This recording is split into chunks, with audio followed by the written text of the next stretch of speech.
here's why you do not need to get a real estate license to get into real estate investing. There's a big difference between real estate investing and being a realtor. And I promise you that the lessons you'll learn in your real estate license course will not apply to real estate investing at all. The course is designed just to teach you the legality behind brokering real estate transactions. And people that go out and get a real estate license are looking to get another job.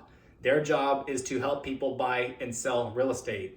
As investors, we're not looking to help other people buy and sell real estate. We're looking to invest and purchase real estate ourselves. I have a real estate license and I've used it exactly 0 times. So I promise you do not need to get a real estate license if you want to get into real estate investing.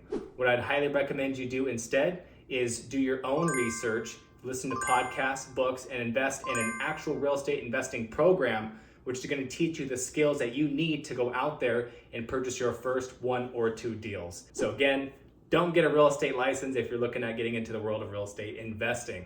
2 very different things.